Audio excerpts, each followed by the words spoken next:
Good afternoon and welcome to Arkansas Children's. I'm Rebecca Brockman, and this afternoon I'm joined by Dr. Laura Hobart-Porter. She is the medical director of our Spinal Cords Disorder program, and we're going to hear more about that and how you are championing children with Spina Bifida, because October is Spina Bifida Awareness Month.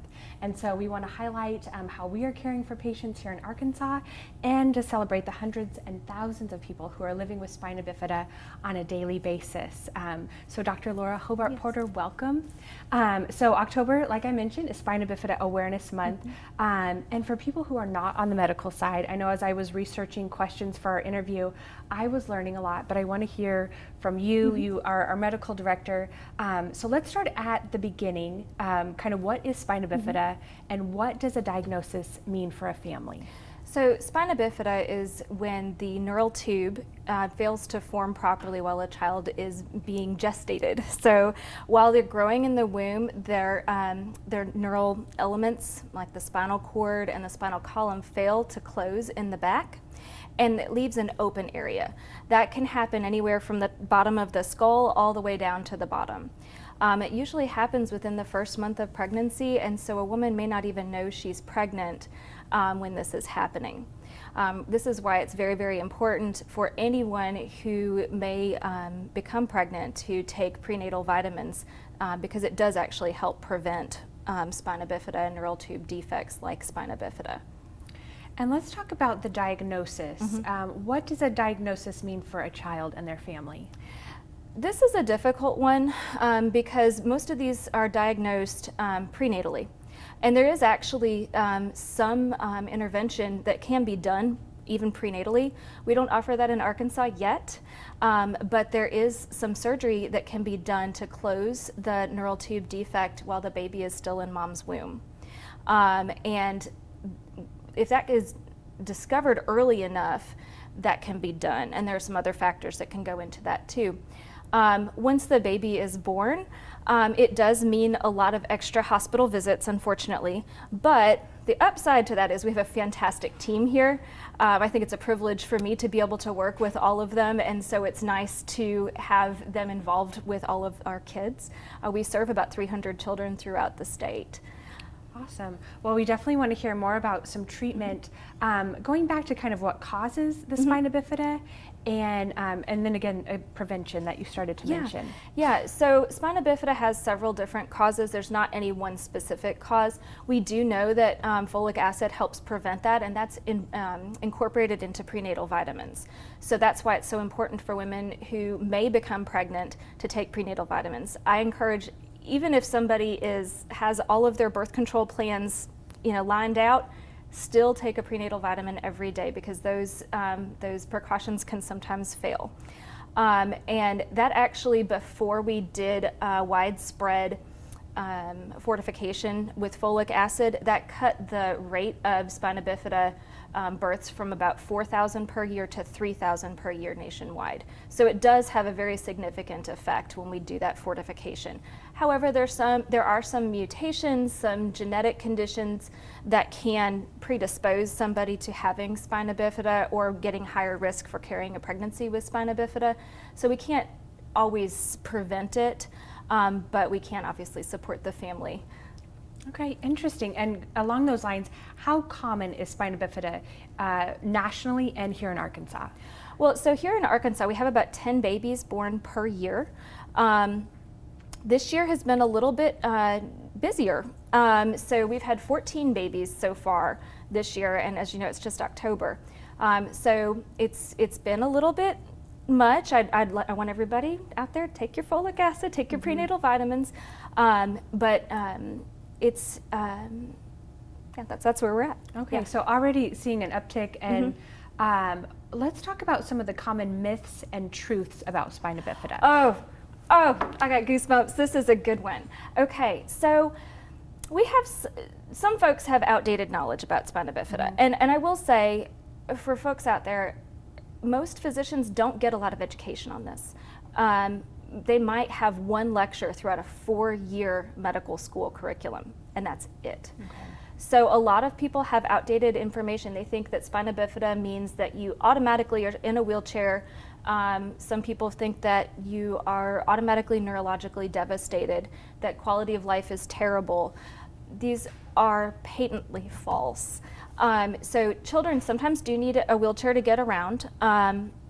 I'd say about 50-50 in terms of the number of children that we take care of that require a wheelchair most of the time versus those who walk around.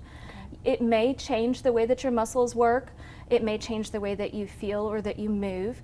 And you may need to use some ways to empty your bladder and your bowel that are a little unusual. So you might need to catheterize to empty your bladder. You might need to do a specific set of medicines to help empty your bowel. But that does not necessarily affect quality of life. In fact, some of those things can actually improve quality of life if they're managed well.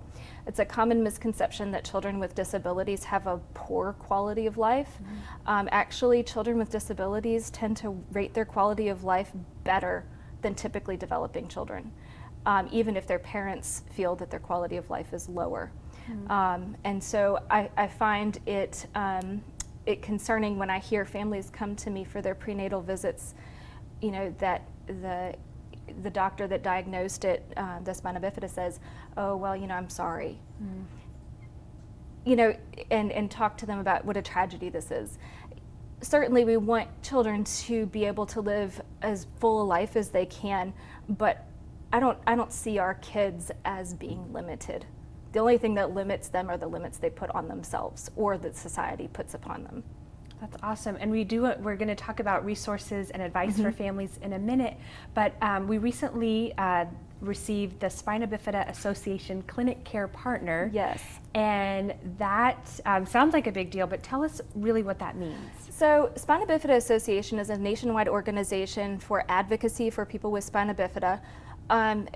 They have done some absolutely life-changing research and put together some guidelines for clinical practice that have revolutionized our program, and I'm so proud to be affiliated with them. As part of that, they put out these clinical care partners goals that they wanted us to achieve. There's a series of 10 different goals that they want us to attain in order to maintain our clinical care partner status, and only about 30 hospitals nationwide have attained that status, and it's pretty rigorous. There's a lot of continuing education that has to go on with our staff. There's a lot of community partnership that needs to happen. Fortunately, our program was already doing a lot of these things, so it's nice to get recognized for the hard work that my entire team does every single day. That's awesome. Well, congratulations. Going back to resources and advice for families who have a child who is born with spina bifida.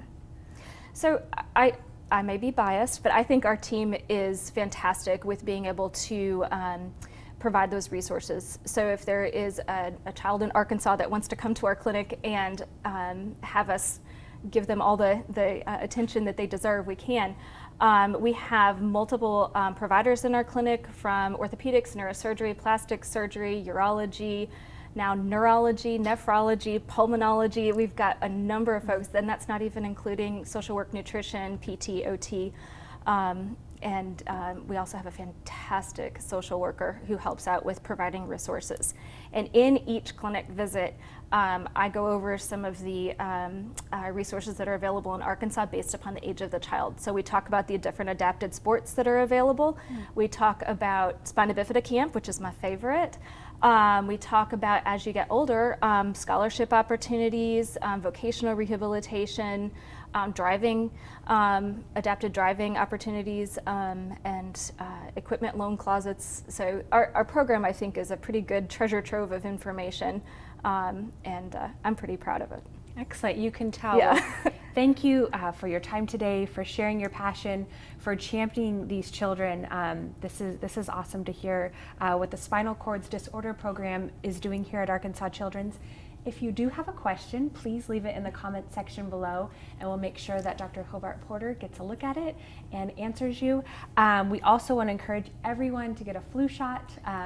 It is flu season, so if you're watching this and you're thinking about a flu shot, now is the perfect time to protect you and your family. So don't forget that. And we offer it in our clinic. Oh, good. Yes. Yes, that's a good point. Yes. If you are a patient here at Arkansas Children's or you have an upcoming appointment, make sure to ask your care team for a flu shot. Thank you. Thank you again for your time, and thank you for watching.